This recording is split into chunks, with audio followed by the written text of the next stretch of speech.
Welcome to Hanging Out with Robert, that's me. This video contains things that I encounter throughout the day. If for some reason I complete a task and you would like to see the details, you can click on the link in the description area below.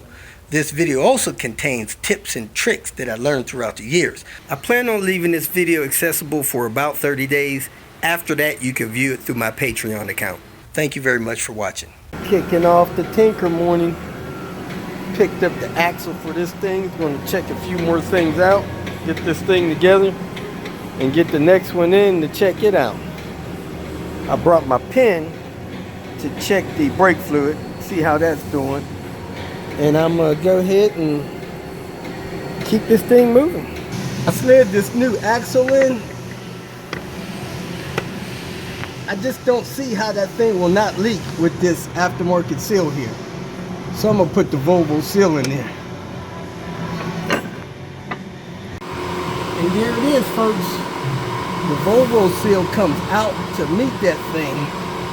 You got a lot more seal action. Actually, 2 layers of the seal is on that shaft, not one like that old seal was. So get the Volvo seals. I drove the car. It feels really solid. Very little wear on the rotors. As you can see, it's got newer Sachs shocks on it. Doesn't have any defects that I can see, and none of the lighting may be a little dull, but he's got very bright light bulbs in there. The brake pads have, man, probably 80% life still on them. Tires are in good shape, no cracking or nothing like that. See if we can find the date on it. I don't see the date on this side of them. We'll look at the inside of it. See if the date's on there.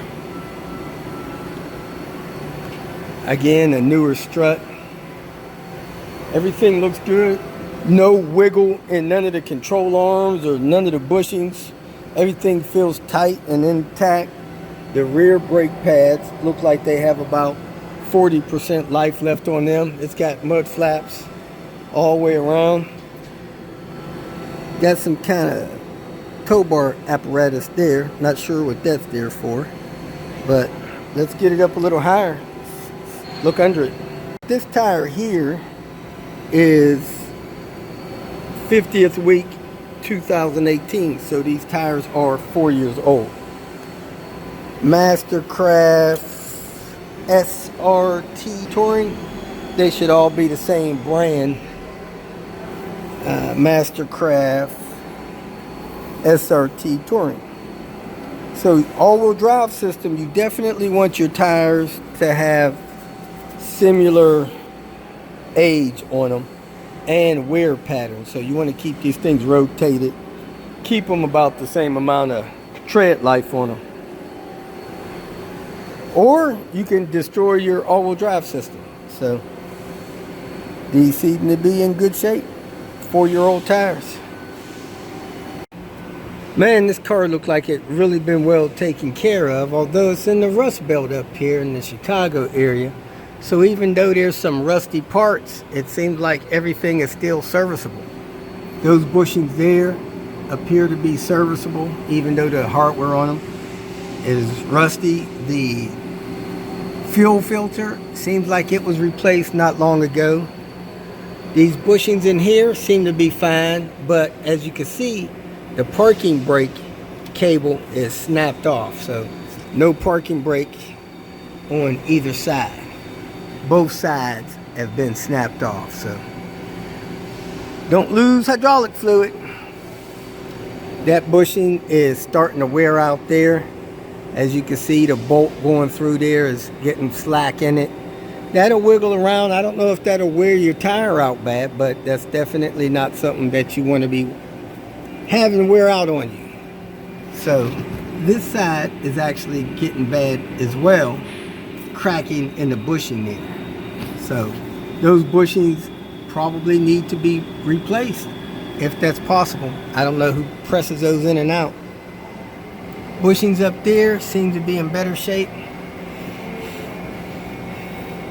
I don't see any evidence of any fuel leakage. The Neva mats seem like they're in decent shape. The front bushings are good. So these two rear bushings are going bad back here. I don't see any evidence of any leaking through this viscous coupling. That's a good sign. The drive shaft has been replaced not too long ago, and it's got a newer support plate back here. Really don't see much corrosion rusted through anything. Little heat shield breaking loose there. Little bit of leaking through the angle gear. That is almost normal. Just want to make sure your level's right. These sway bar end links been replaced. Of course, the struts are in good shape. Little corrosion on your shaft going through your angle gear. Just barely leakage back here. Used to seeing a little more. Turbo downpipe, all that looks okay. I don't know if that's showing signs of a little bit of coolant coming through that exhaust or why that's white right there. Look like we have a little tiny leak there. Can't really tell if that's a turbo drain. Looks a little moist up there. Little bit of moisture on the bottom of the turbo. Doesn't look bad though. Definitely not leaking a lot, just a little seepage.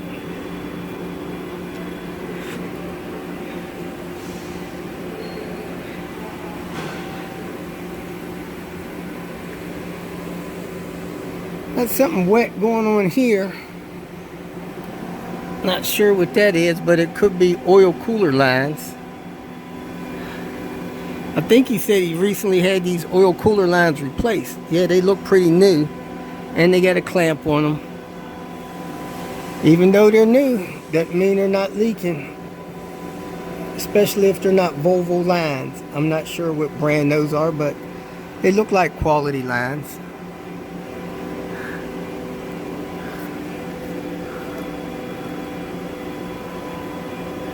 Looks like the bolt to this splash well is gone.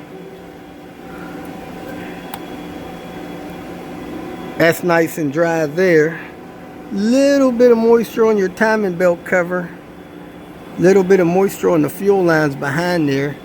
The mount still seems serviceable here.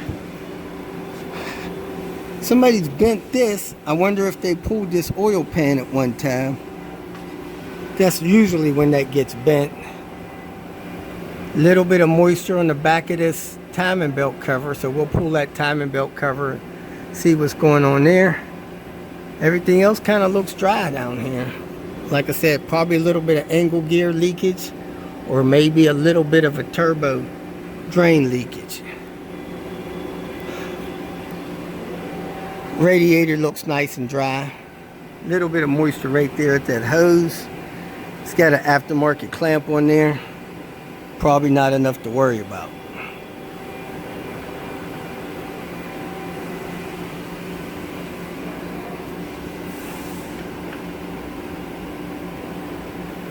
Yep, looks pretty good. All right, we need a battery clip here. Battery slid over, needs a clip down there. This car has a upgraded turbo to a 16T and some sort of tune in it. You can see somebody did a PCV modification, probably routed it the smartest way possible so that this thing wouldn't kink. But as you can see, it's a nice soft hose coming through here. The one up here is nice and soft. That's good. This hose runs down around here. You just got to make sure that those PCV mod hoses don't kink. They got the boost line hooked up full time on the ECU. They got a clamp missing on the ECU on that side. Clamp missing on this side. So this ECU top can just come off at any time. Want to get those clips on there. Looks like an aftermarket coolant reservoir, but it appears to be in good shape. This cap is in good shape, so that's cool. Had something happen, an event with the PCV, no big deal. I think it's blown by. Getting where it needs, firewall junction, and hoses there. But overall, it looks like it's in decent shape. Somebody's got an extended bolt in that for some reason. That needs to be replaced with the proper bolt. And everything pretty much looks dry and connected, which is a good thing.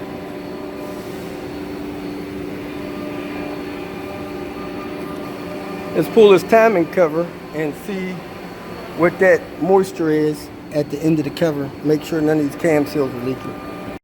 I don't know what it is about these cars up here. Got another cam seal. This one's kind of sweating, not leaking too bad, but it is running down the cover. So probably wouldn't be a bad idea to get that cam seal replaced. That looks like a Volvo cam seal. So maybe it's just time on this one. This car has almost 200,000 miles. This intake one is pretty dry. I wouldn't worry about that one. But the timing belt service was done. I can't tell if that's 19. Look like 2019 and 160,000. So it's got another 30,000 miles left on it before it needs to be replaced. Look like it's got a new idler tensioner as well. The AC gap looks a little wide, but you don't have to worry about that in the wintertime. Now I cycled the door latches through several times, and on the 5th try, these two doors did not unlock, which means those two actuators got bad thermal switches. In the summertime, those two doors may not unlock with the remote. So in the wintertime or in normal temperatures, I'll cycle them through 5 times, lock, unlock, lock, unlock, lock, unlock. And on the 5th try, whichever doors don't unlock are bad lock actuators. That'll probably not function properly in the summertime. And the oil level on the dipstick is perfect, right under the full mark. So I think this car is going to be fine. Just need to do a cam seal soon and keep on top of the maintenance. I'm not sure if this SAS stuff is still active in this car, but that tube is definitely bent up. Looks like it's closed off. Well, folks, I think that's it. These headlights look pretty good now that the condensation is off of them. Didn't check the sunroof. Let's see if that's corroding. Starting to corrode a little bit lifting there, barely lifting there. Probably be okay for a few years. We are here with this white S70. You guys have seen it in the past. Thought it had a fuel odor. Can't find any odor under the hood, but there is a little bit of odor coming through the vents. It smells more like coolant to me. So that may be coolant odor. I see the steering column trim is coming loose. The screw was totally out the bottom of this dash. Got that back in. This under dash panel is a little loose for some reason. Not sure why that's loose. I got to make sure that's in properly. We got some trim issues up here. Somebody did some paintless dent repair. The car was in a minor accident. Got it fixed. And we're just going to do some cosmetic stuff mainly today. Starting with this trim. He's already got trim bought brand new. He's got a new ignition switch. So we're going to go ahead and replace that and take care of a lot of this little quick and easy stuff. Brand new. All done. Now we're going to get this shifter light. And the shift knob button is malfunctioning. So let's pull this center console out. Pop that up, pull those 2 screws, the center console lifts out. Helps if you shift this back. So I'm going to put the key in there and pull this shifter back. Use somebody else's shift knob button video to get that shift knob button in, man. It's better than mine. Got that done, got the light in, got the center console back in. Put this plate back in here and we can get to work on this B-pillar trim. Get this stuff in here so that it looks good again. Brand new trim here. Look like it's got a bend in it there. Let's see what we do. Got this B-pillar trim back in. And the trim up there back in. Both sides. Looking good. Now we're going to scan it and probably change the fuel pump. Scanning it. 99 S70.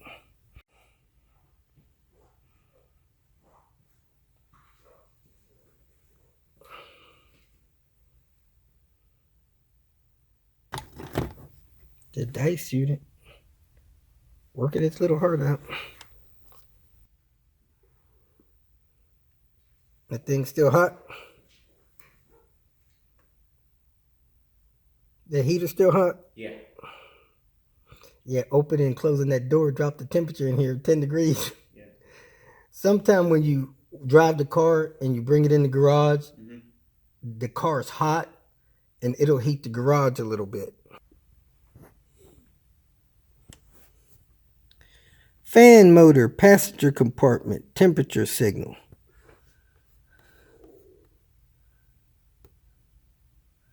Warning lights, chime, bulb failure indicating no indication. Check power supply. ECC, self-adjustment dampers. Initial state. Fan motor.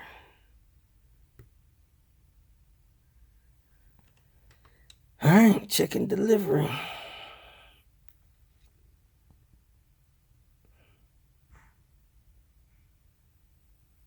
Is that it? Just one deal in the delivery? That's it. Looking good. Come in here to replace the fuel pump, and there's a couple of wires that some rodent's been nibbling on, I guess. We're going to tape those up. Fuel pump looks original, so we're going to replace it. Had a couple hiccups with the car. See all that plastic stuff that some rodents been eating up.